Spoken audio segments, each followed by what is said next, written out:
지난 성구영신 예배 때 영상으로 보셨지만 그때 새 첫날의 말씀으로 이사야 41장 말씀을 읽었죠. 그때 하나님께서는 내가 나의 승리의 오른팔로 너를 붙잡고 있다. 너는 두려워하지 말아라. 내가 너를 돕겠다. 라고 말씀하셨습니다. 하나님의 약속을 믿고 새로운 일들을 향해서 새로운 시간들을 향해서 믿음으로 나아가시기 바랍니다. 여러분의 새로운 시작을 우리 주님의 이름으로 응원합니다. 2011년 이 모든 한 해가 여러분의 것이 되기를 주님의 이름으로 축복합니다. 아멘. 예수님은 사마리아 수가성에서 한 여인을 만났었죠. 외롭고 힘든 생활에 지쳐있던 여인이었는데요. 예수님은 이 여인에게 말씀하셔서 이 여인을 하나님의 딸이 되게 하셨죠. 여인의 변화된 모습을 보고 마을 사람들도 다 몰려와서 예수님을 믿게 됐습니다. 예수님은 이 마을에 이틀을 더 머무시면서 말씀을 전했고요. 그 말씀으로 마을 전체가 기쁨이 가득한 하나님 나라가 임한 그런 장소가 됐죠. 그리고 오늘 말씀으로 이어졌습니다. 43절 다시 보시죠. 이틀 뒤에 예수께서는 거기를 떠나서 갈릴리로 가셨다. 아멘. 이 이틀이 뭐죠? 사마리아에서 머물렀던 이틀, 그 이틀을 머무시고 이제 그 자리를 떠나서 갈릴리로 가고 계셨습니다. 사마리아에서 큰 성공을 거두었지만 계속 그 성공 가운데 머무시지 않으셨어요. 갈릴리로 가면 또 힘든 일이 기다리고 있을 텐데 주님은 그 자리에 들어가고 계셨습니다. 갈릴리라는 곳은 예수님이 어린 시절을 보낸 고향이죠. 또 예수님의 모든 활동의 근거지입니다. 예수님은 갈릴리 중심으로 공생의 3년을 보내시죠. 근데 지금 요한복음 4장의 이 마지막 갈릴리로 가는 장면은요, 사실 예수님의 첫 1년, 공생의 1년, 공생의 일기가 마무리되는 장면입니다. 요한복음은 특이하게 예수님께서 예루살렘을 주기적으로 가서 활동하셨던 걸 보여주고 있어요. 그래서 예수님 공생애가 3년 반 정도 되는구나 라는 걸 요한복음을 보고 알게 되는 거죠. 예루살렘에서 활동하시고 유대 지역을 활동하시다가 사마리아를 거쳐서 갈릴리로 돌아오고 계셨습니다. 그러니까 이 장면이 사역 1기가 공생의 1년이 맞춰가는 장면이다라는 걸 알 수 있어요. 그리고 5장 1절부터 펼쳐지는 건 공생의 2기입니다. 예수님의 2년차 활동이에요. 근데 예수님이 사역 1기를 마무리하고자 갈릴리로 오셨습니다. 쉼도 가지시고 정리도 좀 하시고 또 갈릴리에도 할 일이 많으니까요. 그 모든 것들을 생각하면서 돌아오셨습니다. 그러다 갈릴리 사람들이 예수께서 오셨다라고 하면서 열렬하게 환영하죠. 45절입니다. 예수께서 갈릴리에 도착하시니 갈릴리 사람들이 예수를 환영하였다. 그들도 명절을 지키러 예루살렘에 갔다가 예수께서 거기서 하신 모든 일을 보았기 때문이다. 갈릴리 사람들도 명절에 예루살렘으로 다 몰려갔었는데 예수님이 거기서 활동하는 걸 봤죠. 그래서 되게 놀라웠고 충격을 받았고 또 아는 사람이 있잖아요. 갈릴리 사람이니까 내가 아는 예수인데, 그리고 그분이 갈릴리로 고향 마을로 돌아오니까 사람들이 박수치고 환영하고 아주 뜨겁게 예수님을 기다렸던 걸 볼 수 있어요. 그러나 우리 예수님은 이런 환영이 달갑지 않으셨습니다. 왜냐하면 이 사람들이 예수님을 환영하고 있는 건 예루살렘에서 행했던 기적들 때문이거든요. 기적 때문에 예수를 믿는 사람은 기적을 베풀어 줄 때만 기뻐하다가 원하던 방식의 기적이 일어나지 않으면, 더 이상 기적이 보이지 않으면 그들은 가차없이 예수님을 버리는 사람들입니다. 44절 보시죠. 예수께서 친히 밝히시기를 예언자는 자기 고향에서는 존경을 받지 못한다 하셨다. 예수님은 이 뜨겁게 환영해주는 사람들을 보면서 씁쓸하신 거예요. 이들이 진정으로 예수님을 하나님의 아들로 믿고 따르며 존경하는 모습이 아니거든요. 뭐만 원해요? 기적만 바라고 있는 거예요. 예수님은 갈릴리와 유대 지역의 유대인들을 위해서 그들 속에서 무려 3년 반을 활동하셨는데 유대인들은 그 수많은 기적들을 체험해 놓고도 결국 예수님을 버려서 마침내 십자가에서 죽게 하잖아요. 그런데 여러분, 이 앞에 뭐가 있었다고요? 사마리아 사람들은 불과 이틀 예수님을 만났는데 이틀 만에 예수님을 우리들의 메시아요 하나님의 아들로 믿었습니다. 이런 차이가 어떻게 벌어지게 되는 걸까요? 3년을 섬겼는데도 기적만 쫓아다니고 예수를 믿지 않았던 사람들이 있는 반면 유대인들이 벌레만도 못하다 취급했던 사마리아 사람들은 불과 이틀, 그 이틀 동안에 하나님의 백성으로 거듭났다고요. 지난주 본문이었던 42절을 다시 봅니다. 그들은 그 여자에게 말하였다. 우리가 믿는 것은 이제 당신의 말 때문만은 아니요. 우리가 그 말씀을 직접 들어보고 이분이 참으로 세상의 구주이심을 알았기 때문이요. 아멘. 이 사람들도 처음에는 여자에게 일어난 기적을 보고 그 여자의 간증을 듣고 예수께 왔었어요. 그러나 나중에는 이들이 뭐라 그래요? 기적 때문이 아니라는 거예요. 이제부터는 기적 때문에 예수를 믿는 게 아니라 주님의 말씀을 직접 들어보고 그분의 말씀에 집중하고 나니까 깨닫게 됐다는 거예요. 예수님이 무슨 말씀하셨겠어요? 죄인을 용서하는 하나님의 사랑을 이야기했겠죠. 또 무슨 말씀하셨겠어요? 가난하고 비천한 사람들을 위해서 이 땅에 세워지는 하나님의 나라를 말씀하셨죠. 불과 이틀이지만 이들이 주님의 말씀에 집중했기에 이들은 예수님이 세상의 구주, 세상의 구원자라는 것을 깨달을 수 있었습니다. 제가 어떤 교회 부임해서 며칠 안 됐을 때인데요. 제가 그 교회에서 부교육자로 섬기면서 뒤에서 안내를 서고 있는데 어떤 노인이 잔뜩 흥분한 모습으로 오셔가지고 막 욕을 하는 거예요. 저는 그 교회 간 지 얼마 안 됐으니까 모르는 분이잖아요. 사연을 들어보니 이런 얘기입니다. 교회가 왜 주던 돈을 안 주냐 이런 얘기예요. 교회가 있던 지역이 가난한 노인들, 외롭게 사는 독거 노인들이 많은 지역이라서 자연스럽게 교회가 그분들에게 생활비 좀 드리고 도와드리는 사역을 하게 됐는데요. 그런데 어려운 분들은 많고 교회 예산은 한정되어 있으니까 모두를 도울 수가 없잖아요. 그래서 조금이라도 한 명이라도 더 도우려고 5만 원씩 드리던 걸 3만 원으로 줄였거든요. 돈이 줄어드니까 이분이 화가 나서 교회에 따지러 온 거였어요. 그래서 제가 그분에게 온갖 욕을 다 들었습니다. 목사라고 하니까 저 그게 부임한 지 얼마 되지도 않은데 목사라고 하니까 저 붙들고 막 하소연하시고 욕을 하시고 그랬어요. 그날 제가 마음이 좀 불편하고 반성이 되더라고요. 교회가 이 어르신들에게 돈만 드렸지 예수님을 전하지 못했구나 라는 생각이 들었거든요.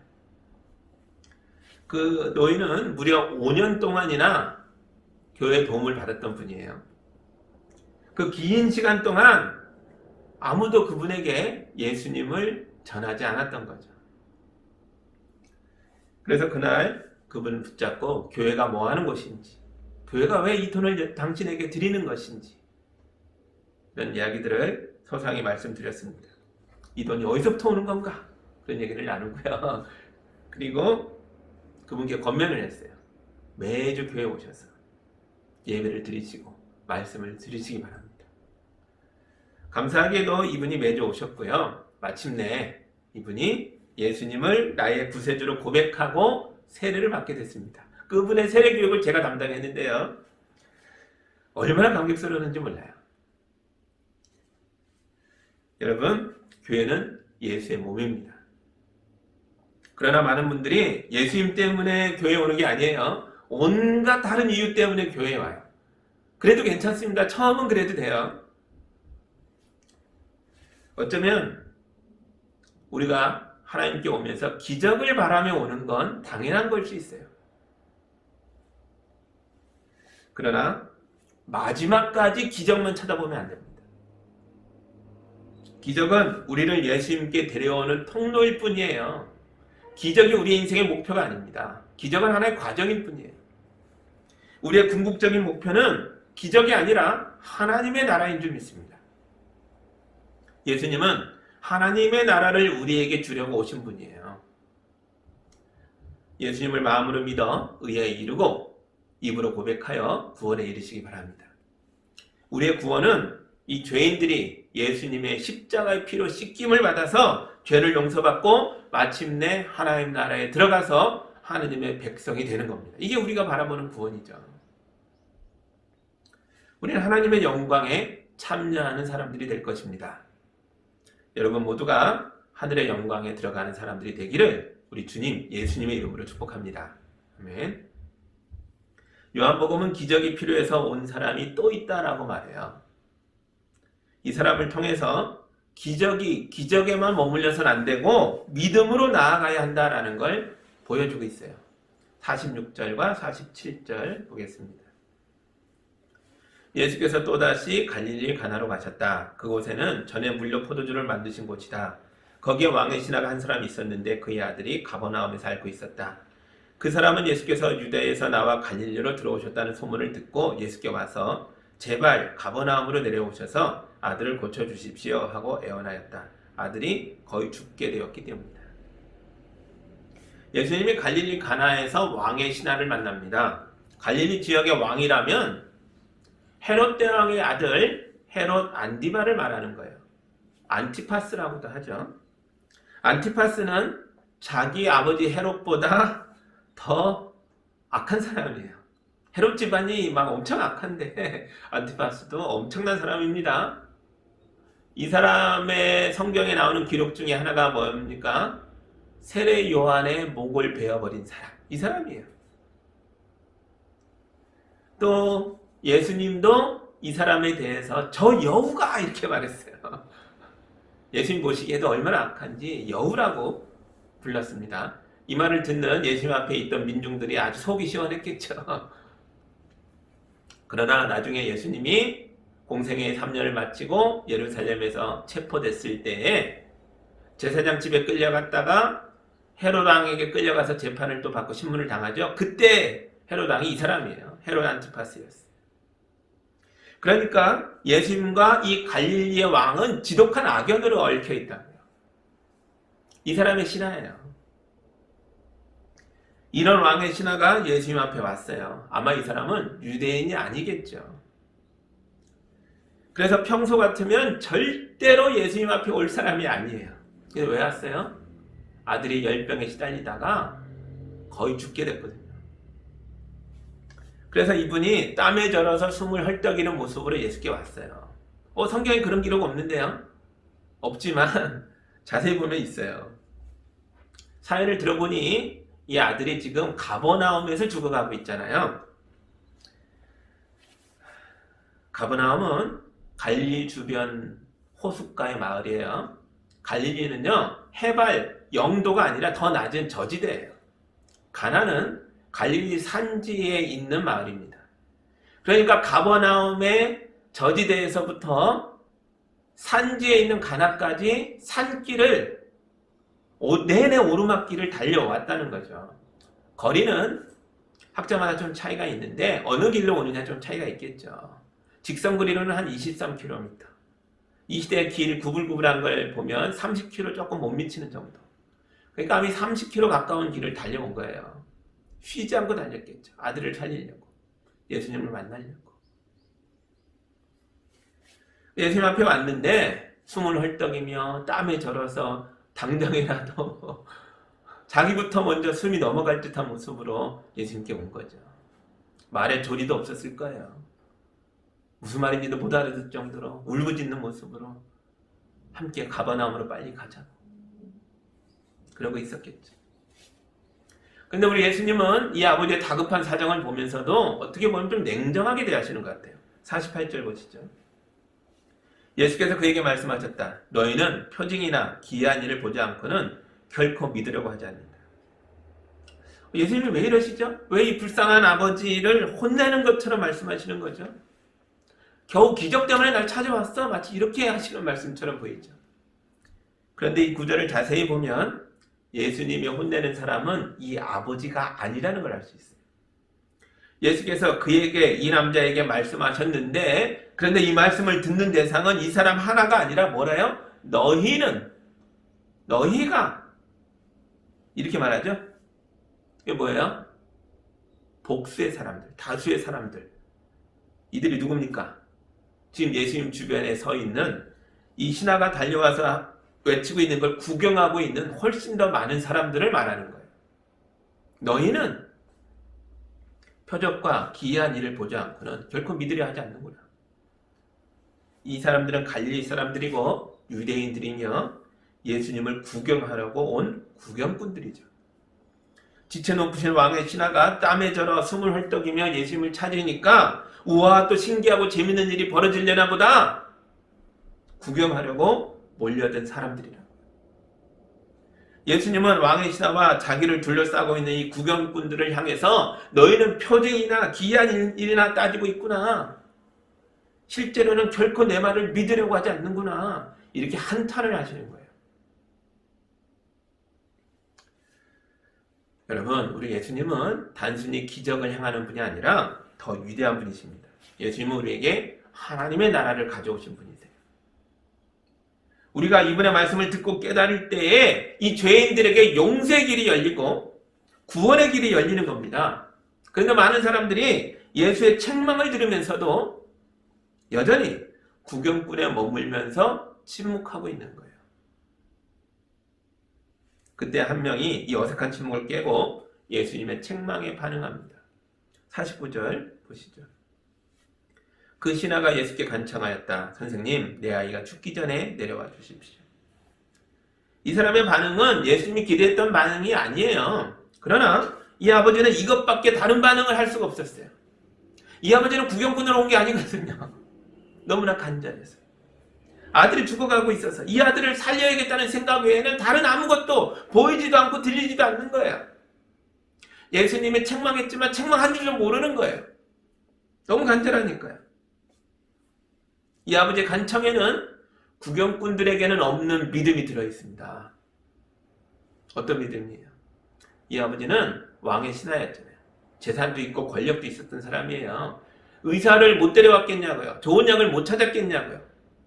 이 급한 사정에 꼭 예수께 왔어야 되는 거냐고요. 다른 방법도 있었는데 예수님만 쳐다보고 왔어요. 예수가 가나에 나타났다는 소식만 듣고 밤새 달려온 거예요.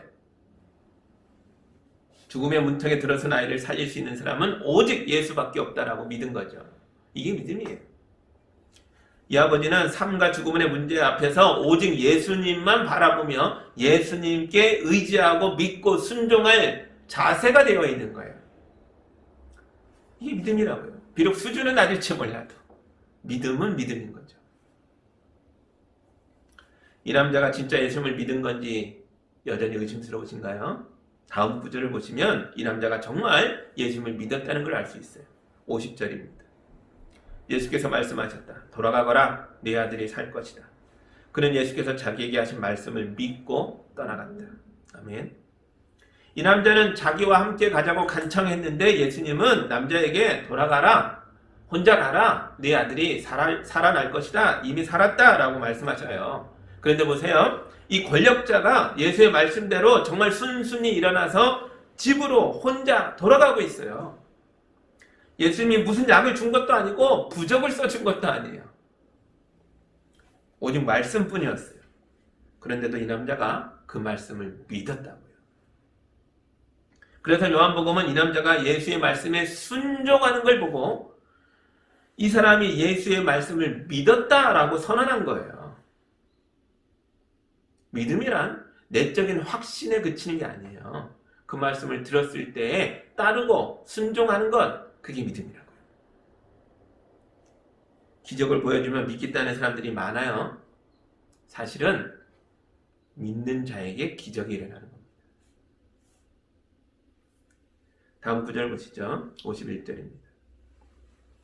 그가 내려가는 도중에 종들이 마중 나와 그 아이가 살았다고 보고하였다. 아멘.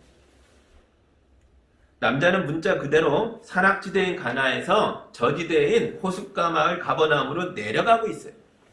다음 절에 보시면 알겠지만 사실은 도중에서 어디선가 하룻밤을 보내고 다음날 아침이 됐던 거예요. 왜냐하면 이 지역은 밤이 되면 산길이 너무 무섭고 어둡고 도저히 갈 수 있는 상황이 아니기 때문에 어디선가 하루 잤어야만 되는 거거든요. 하루 자고 아침 일찍 다시 가버나움을 향해 달려가는데 마음이 얼마나 조급하겠어요. 그러다가 길에서 자기 종들을 만난 거예요. 죽어가던 아이가 살았기에 이 기쁜 소식을 빨리 전해주려고 종들로 가나를 향해서 막 달려오고 있었던 거죠. 그때 이 남자가 종들에게 묻습니다. 아이가 언제 좋아졌느냐? 언제 살아나느냐. 52절 보시죠. 그가 종들에게 아이가 낳게 된 때를 물어보니 어제 오후 1시에 열기가 떨어졌습니다 하고 종들이 대답하였다. 아멘. 어제 오후 1시입니다. 종들의 대답에 이 남자가 엄청난 충격을 받아요. 왜냐하면 그때가 바로 자기가 예수님을 만났던 그 시간이거든요. 이 남자는 예수님을 만나려고 해가 뜨는 시각에 새벽 일찍 가버나움을 출발했을 거예요. 그래서 30km 가까운 산길을 외롭게 달려갔겠죠. 그렇게 가면요, 난 12시에서 1시 사이쯤 겨우 가나에 도착할 수 있어요. 그러니까 어제 오후 1시란 이 남자가 쉬지 않고 새벽부터 달려갔던 그 시간이에요. 그리고 딱 도착했을 때가 낮 정오쯤 되는 거죠. 그때 예수님을 붙잡고 하소연하고 간청하고 함께 가자고 울부짖었던 그 시간이에요. 아이의 열기가 떨어진 오후 1시는 자기가 예수 붙잡고 예언하던 시간이고 예수님이 너희 아이가 살았다라고 선언하던 그 시간이라고요. 이 사건은요, 이 남자로 하여금 엄청난 결심을 하게 합니다. 자기 인생을 다 거는 결심을 해요. 53절 보시죠. 아이 아버지는 그때가 예수께서 그에게 내 아들이 살 것이다 하고 말씀하신 바로 그 시각인 것을 알았다. 그래서 그와 그의 온 집안이 함께 예수를 믿었다. 아멘. 자기와 자기 온 집안이 함께 예수님을 믿기로 결심했습니다. 이게 무슨 뜻인지 아세요? 이 남자는 사실 왕의 신하잖아요. 이 사람은 헤롯 안티파스의 사람이라고요. 그런데 이 남자는 자기와 자기의 온 집안 식구들은 이제부터 오직 예수님께만 충성하겠다라고 결심한 거예요. 이걸 헤롯 안티파스가 알게 되면 어떻게 될까요? 이 남자의 집안은 어떻게 될까요? 세례 요한의 목을 베어버렸던 갈릴리의 왕이 예수님을 믿는 이 남자를 가만히 두겠느냐고요. 지금 이 남자는 예수님을 믿기로 결심했다는 이 순간 자기의 모든 권력과 지위와 재산을 잃어버릴 수도 있는 가능성을 알고 있는 거예요. 그럼에도 불구하고 예수님을 믿겠다. 이건 그냥 믿는 게 아니에요. 예수님을 나의 왕으로 섬기겠다. 예수께 충성하겠다는 충성 고백이에요. 엄청 위험한 선택을 한 거예요. 여러분, 이 남자가 지금 자기 아들을 살려준 예수님이 너무 고마워서 이러고 있는 게 아니에요. 의사 선생님 우리 아들을 살려줬다고 너무 고맙다고 내 전 재산과 지위와 권력을 의사에게 주겠냐고요. 예수님을 의사로 보고 이러고 있는 게 아니라고요. 이 남자는 지금 예수님은 나의 왕이시다라고 고백하는 거예요. 이제부터 나와 내 온 집안은 나의 이 모든 평생의 목숨, 내 자식의 목숨까지도 하나님의 아들 예수께 부탁하겠다는 그런 선언이라고요. 어떤 학자들은 이 사람이 바로 누가복음 8장에 나오는 헤롯의 청지기 구사가 아닐까라고 추측하기도 해요. 증거는 없지만 그런 추측을 하는 학자들도 있습니다. 누가복음 8장에 보면 헤롯의 청지기, 헤롯의 부하였던 구사의 아내 요한나가 예수님을 자기 집안의 물질을 가지고 예수님의 사역을 섬겼다라는 기록이 나오거든요. 이 구사 집안은 자기들의 재산을 팔아서 예수님의 일행을 섬겼어요. 예수님의 일행은, 예수님과 제자들은 3년의 공생애 동안 이런 분들의 도움을 힘입어서 아주 힘있게 사역을 할 수 있었죠. 헤롯의 청지기, 헤롯이 가장 신임하는 그 신하의 가정이 이렇게 섬긴다는 건 이 남자의 모습과 똑같죠. 목숨을 건 거예요, 이거 사실. 이게 헤롯왕에게 알려졌을 때 집안이 다 빼앗길 수도 있는 가능성이 있는 걸 알고도 유언을 무릅쓰고 예수님을 섬긴 거예요. 학자들은 동일 인물이 아닐까 추측하기도 한다는 거죠. 지금 요한복음은 우리 예수님이 또 한 번 기적을 행하셨어. 역시 우리 예수님이야. 너무 훌륭하셔. 이런 걸 말하고 있는 게 아니라고요. 그 반대죠. 유대인들은 기적만 쳐다보다가 정작 말씀을 놓쳤다. 그러나 보라, 이 이방인은 예수의 말씀을 믿었고 자기와 자기 온 집안이 예수께 충성하게 되었다. 그러므로 유대인이 기적만 쳐다보다 놓쳐버린 하나님의 나라를 이 이방인 가족은 상속받게 될 것이다. 이걸 말하고 있는 거예요. 헤롯 왕가의 권세는 이럴지 몰라도 이 왕의 신하였던 사람은 예수께 충성함으로 하나님 나라를 상속받게 됐다고요. 여러분, 2021년이 밝았습니다. 그러나 아직 코로나도 끝나지 않았고 경제도 많이 어렵죠. 여전히 우리가 교회로 모이고 있지도 못해요. 그래서 새해를 맞이하는 기쁨보다는 올해는 또 어떻게 살아야 하나 한숨이 저절로 나옵니다. 우리도 기적이 필요하죠. 그러나 기적보다 예수님이 먼저입니다. 먼저 예수님을 믿으십시오. 그러면 그 믿음이 기적을 불러옵니다. 요한복음은 예수님이 나를 믿어라 라고 목 놓아 외치는 장면을 무려 10번 이상이나 기록해 놓고 있어요. 요한복음 5장 나를 믿는 사람은 영생을 가지고 있다. 요한복음 6장 나를 믿는 사람은 다시는 목마르지 않을 것이다. 요한복음 11장 나를 믿는 사람은 죽어도 다시 살 것이다. 요한복음 14장 나를 믿는 사람은 이보다 더 큰 일도 할 것이다. 아멘. 무려 10번 이상이나 나를 믿는 자는 기적을 이룰 것이다. 나를 믿는 자는 용서를 구할 것이다. 나를 믿는 자는 생명을 얻을 것이다. 죽어도 살 것이다. 나를 믿는 자는 이보다 더 큰 일도 할 것이다. 그냥 믿음을 얘기하고 있어요. 요한복음 믿음의 책이라고요. 우리 교단은 2021년의 주제를 주여 이제 회복하게 하소서 이렇게 정했어요. 코로나19로 많이 위축된 한국교회의 현실을 반영하고 있는 주제죠. 우리가 주저앉았고 무너지고 있고 쇠퇴하고 있으니 주여 이제 다시 일어나게 하소서, 주여 이제 우리를 회복케 하여 주소서 그렇게 말합니다. 그런데 이 회복이요, 예전으로 돌아가자 이런 소리가 아니라고요.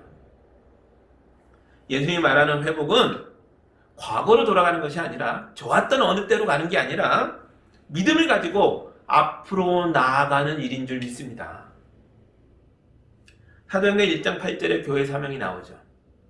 그러나 성령이 너희에게 임하시면 너희는 능력을 받아서 예루살렘과 온 유대와 사마리아와 땅 끝까지 이르러 내 증인이 될 것이다. 이 교회 주신 사명이죠.